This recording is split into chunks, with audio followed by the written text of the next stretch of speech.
deadline you quietly gave God arrives and passes, and nothing has changed. I know because I lived it. I gave God a deadline once, 6 months.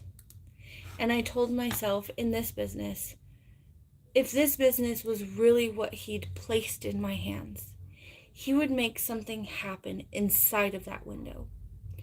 So I worked harder than I had in years, and when the 6 months ended, nothing had happened. There was no sign, there was no breakthrough, just an ordinary Tuesday that felt exactly like the one before it. So I stayed in bed. I didn't bother changing out the shirt I'd slept in. I told my kids just to eat snacks that day, eat whatever they could, because we'd figure out real meals tomorrow. And I scrolled on my phone for hours that day. And by early afternoon, the whole house had gone quiet. In that particular way that a house goes quiet when everyone in it has silently agreed to just stop trying. Can I tell you what happened next? It was my son. Nothing dramatic, just a passing comment about something he'd learned somewhere. That God made David wait. David was anointed as a king as a boy, and years passed. Most say that it was about 13 years before he actually sat on the throne.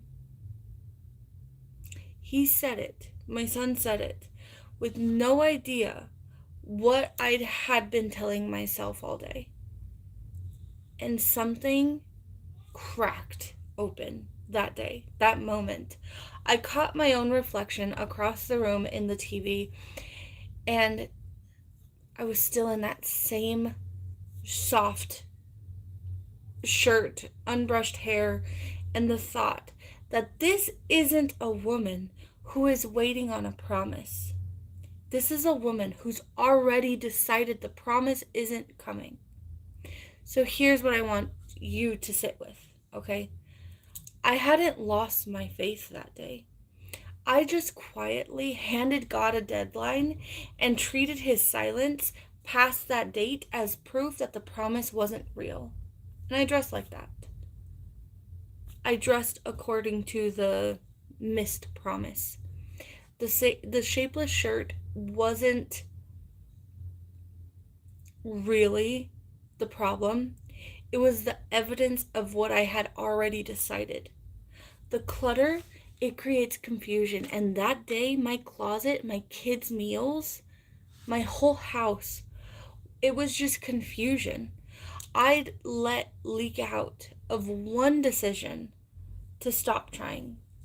Here's what's so interesting about it, okay? So it was already 5 in the evening by the time I had finally gotten up. With most of the day gone, I got dressed anyways. I actually dressed with intention. I got ready. The same way that I teach other women to do on the hardest moments. I felt the difference in that moment.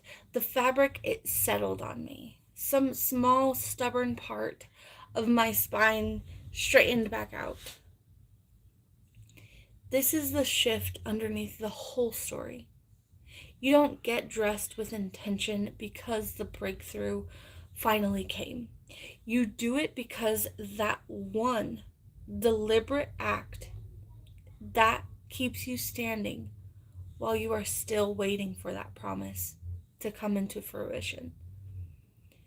The clarity that came from that one decision, it built into something that I could actually feel as confidence. And showing up like that, day after unremarkable day, is what calling actually looks like from the inside. It never looks like a breakthrough while you're living in it.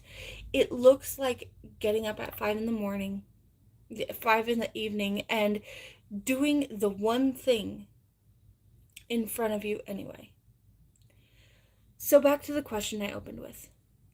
What do you actually do on the day that the deadline you gave God passes with nothing to show for it?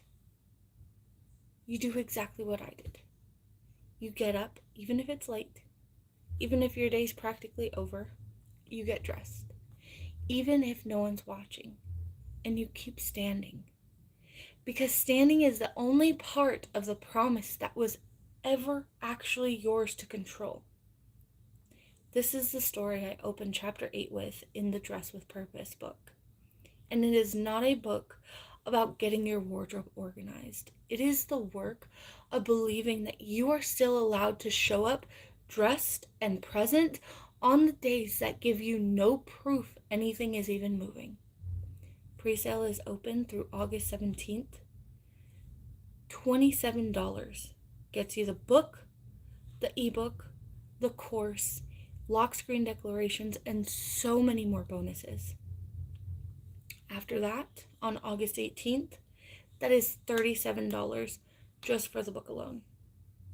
And half of every dollar goes to Healing Through Him Ministries.